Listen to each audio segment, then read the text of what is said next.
dari bangun tidur sampai tidur lagi gitu. Jadi ada kegiatan bangun jam segini misalnya, terus tidurnya belajarnya kapan, jadi pekerjaan yang konsisten dalam sehari-hari gitu. Kalau di lama-lama diingetin jadi marah ya Bun ya. Jadinya diceretin malah kitanya anaknya mau komplain ke kita marah. Nah, ayah bunda semua, untuk mengerjakan program-program ini anak gitu, anak dia harus konsisten belajar. Capek nggak sih belajar? Ngerjain pekerjaan di rumah capek nggak sih? Capek nggak? Kita capek nggak ngerjain pekerjaan di rumah? Capek nggak? Apalagi kalau misalnya pas suami kurang ngecas ya bener, kurang perhatian ke yang benar nggak? Kayak sekarang terapkan ke anak. Kira-kira anak cukup nggak dicas? Gak apa-apa. Cukup nggak dicas? Anak tuh tiap hari, nah kamu belajar ya, kamu kerjain ini ya, nggak boleh ini, nggak boleh itu. Dicas nggak anaknya? Udah ada yang tahu belum bagaimana ngecas anak? Udah tahu anak juga tiap hari tuh harus belajar gitu kan ya? Ya benar nggak? Tapi kan capek ya gitu. Nah jadi tipsnya buat untuk mengerjakan semua kegiatan itu nggak mudah. Jadi salah satu tipsnya adalah berikan charging untuk membuat mereka lebih punya energi untuk mengerjakan. Caranya apa? Dengan 5 bahasa cinta. 5 bahasa cinta adalah apa? Afirmasi, sentuhan, quality time, hadiah, pelayanan, bantuannya. Itu dilakukan setiap hari. Setiap hari kasih bahasa cinta anak untuk membuat anak merasa dicintai oleh orang tuanya. Bunda juga kalau merasa dicintai sama suaminya, pelayanannya bagus ya Bun ya, benar nggak? Nurut aja di Surabaya juga mau, benar nggak? Kalau merasa cukup diberikan perhatian dan kasih sayang, benar nggak? Anak juga sama Bun, mereka perlu dicas. Jadi jangan sampai hari-hari penuh dengan tuntutan-tuntutan tapi mereka kurang cas. Ada yang cas harian, ada yang spesial. Spesial apa? Quality time. Quality time itu ada semua keluarga. Ada yang orang tua dengan satu anak. Ayah sama anak yang pertama. Ayah sama anak yang kedua. Ayah sama anak yang ketiga gitu misalnya. Nanti gantian bunda juga sama. Sehingga si anak ini merasa, aduh aku adalah anak yang sangat dicintai oleh orang tuaku. Jadi nggak akan ada cerita ngiri-ngiri kayak tadi Bun. Pasti belum ada dating kan? Iya. Anak yang ngiri-ngiri itu, anak yang kurang kerjasama suka ngelawan itu kurang merasa dicintai, kurang merasa dihargai gitu ya. Kayak pingin dicintai gitu, pingin merasa dihargai. Jadi tipsnya satu, berikan bahasa cinta teratur. Yang kedua, dialog iman teratur. Terus kenalkan sama Allah, kenalkan sama Rasulullah, kenalkan dengan Quran, kenalkan kisah-kisah zaman dulu gitu. Untuk membuat apa? Untuk membuat anak ini semakin paham bahwa Allah itu tahu yang terbaik untuk dia. Apa yang Allah suruh, kenalkan bahwa Allah itu menciptakan waktu. Ada waktu subuh, ada waktu siang, ada waktu sore, ada waktu malam. Benar kan ya? Kemudian apa saja yang harus dilakukan di waktu-waktu tersebut Allah sudah atur. Nah ketika imannya kuat, kemudian diberikan nanti kerangka kegiatannya apa, nanti anak bisa lebih terdorong untuk mengikuti. Tapi tadi si bahasa cintanya perlu cukup dulu untuk memudahkan dia menjalankan semua arahan dari orang tua. Gitu. Mudah-mudahan kira-kira segitu kebayang. Ya, jadi tipsnya tadi bahasa cinta. Terus tadi dialog iman. Kemudian pemahaman tentang ciptaan Allah yaitu waktu. Kemudian bagaimana tentang ilmu juga, berikan kerangka di situ. Jadi ya, mudah-mudahan nanti menjadi usahanya ayah bunda yang begitu kuat ya, begitu kerja keras, istiqomah setiap hari, menjadi catatan di anak-anak kita di masa masa depan, Masya Allah ya, dulu bunda saya itu sabar sekali gitu ya.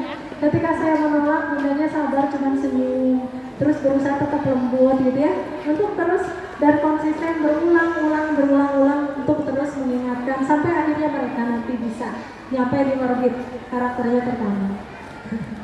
Oke, semoga bermanfaat untuk mudah-mudahan. Yang kedua tadi ya, anak emosional Bun, kalau nanti bunda mau punya pemikiran tentang anak yang emosional tersebut, bunda lihat saya dikenal adik-adik saya tuh anak yang paling emosional, tapi saya sekarang menjadi terapis emosi. Kebayang? Ketika saya bisa ketika saya bisa belajar mengatasi emosi tersebut, saya justru sekarang menjadi terapis orang-orang yang punya gangguan emosional. Ya, barangkali anaknya juga seperti itu nanti. Dengan dukungan siapa? Orang tuanya.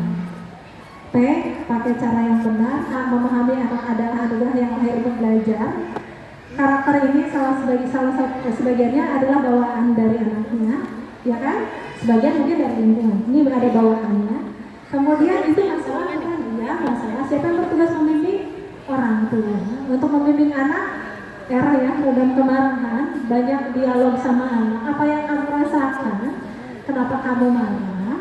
Oke, menurut kamu bagaimana rasanya setelah marah itu? Apakah kamu menjadi lebih baik? Bagaimana perasaan orang yang dimarahin sama kamu? Kira-kira bagaimana?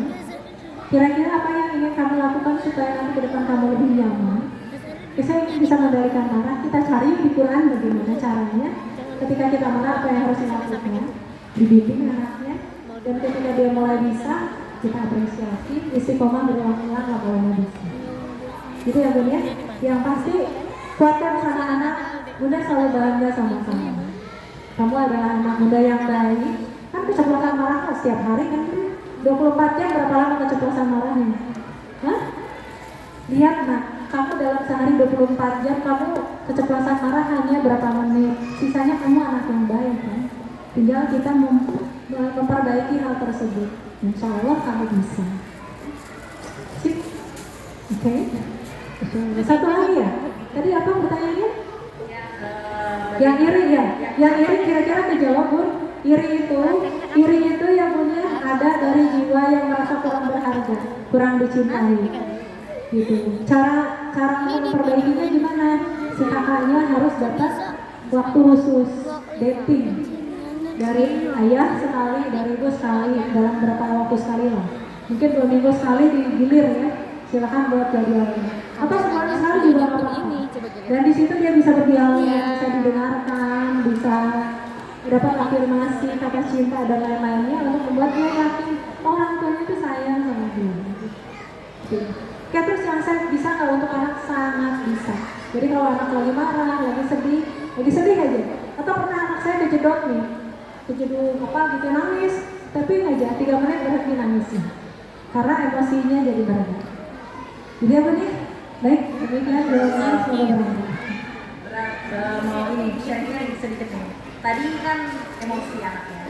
Betul nggak sih kita kadang suka mendengar rumor-rumor bahwa karakter kemarahan atau emosional itu hadir dari ayahnya gitu. Maksudnya karena emang ayahnya agak emosional, jadi turun ke anak itu nggak sih? Ya tadi faktornya kan bisa herediter, bisa ada hal-hal yang memang sifat-sifat bawaan dia. Tapi lihat Umar bin Khattab. Dia punya bawaan sifat keras kan, tapi kerasnya itu ketika dia pakai untuk berjuang berjuang dalam Islam, apakah dia positif? Jadi keras itu oke, kamu punya emosi yang kuat oke, tapi nanti diarahkan untuk mengejar melakukan hal-hal yang baik, yaitu berjuang membela agama Allah gitu. Jadi ya benar ada bawaan sebagian. Kebetulan saya punya sedikit kisah, mungkin mau berbagi. Mirip-mirip sama anak ibu, kedua adik saya laki-laki. Sebelumnya memang dari kecil itu tantrum ya, mungkin kita rasanya sekarang tantrum. Suka barang-barang di rumah itu hancur, bahkan pintu dobrak segala macam sudah kami rasakan. Apa yang dilakukan ibu saya? Yang dilakukan ibu saya itu setiap tidur sambil membantu doanya, gitu, doa tidur, itu dilakukan bahkan sampai adik saya itu sampai menginjak usia SMP. Kita kadang masih tidur bareng gitu, sambil bacain Al-Ikhlas, Al-Falaq segala macam untuk doa tidurnya. Dan dia ibu saya selalu bilang, ya Allah jadikan anak saya itu anak yang soleh. Dek, Najib, Labi, semoga Allah lembutkan hatinya, Allah lembutkan pikiran yang kerasnya.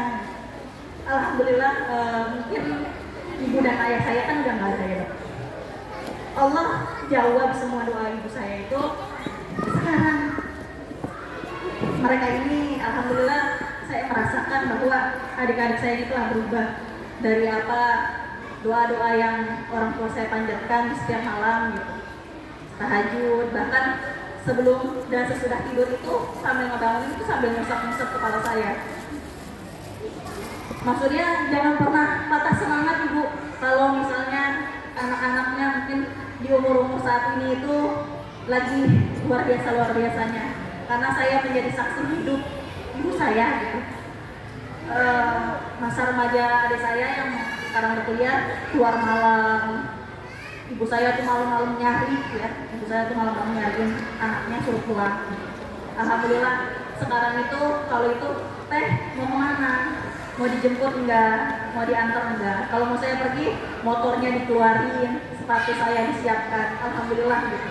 Jadi apa ya, saya ikut termemori sekarang gitu. Bisa komen ya Bun, mungkin kita berpikir bahwa kebaikan kita tuh gak nempel di anak kita. Ya, ini kalau anak gak berubah-ubah, kita berpikirnya udah kok gak berhasil. Setiap sentuhan kita berbekas, setiap kata-kata kita berbekas, setiap doa kita berbekas di anak-anak kita gitu. Cukup kita paham bahwa sebenarnya kapan si anak ini bisa berubah itu hak Allah. Bukan karena anak kita jadi tiba-tiba soleh gitu, bukan. Tapi memang Allah nanti akan memilih waktunya kapan gitu. Itu proses belajar mereka. Sekarang tugas kita cukup ya. Kalau Bunda sudah ngasih arahan, kasih nasihat, terus anaknya kok masih gini-gini aja, iya, gak apa-apa. Alhamdulillah. Jadi jalan pahala saya nanti mengingatkan kembali. Gitu ya. Jadi karena tadi kebaikan itu nanti insya Allah akan menanamkan kebaikan pula. Nanti di suatu saat tiba-tiba anak bisa paham.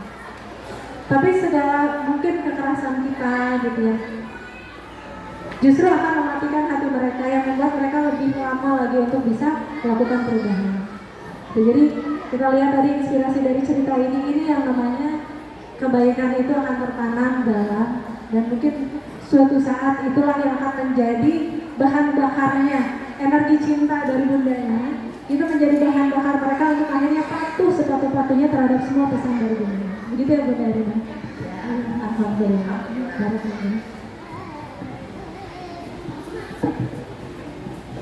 Alhamdulillah kita sudah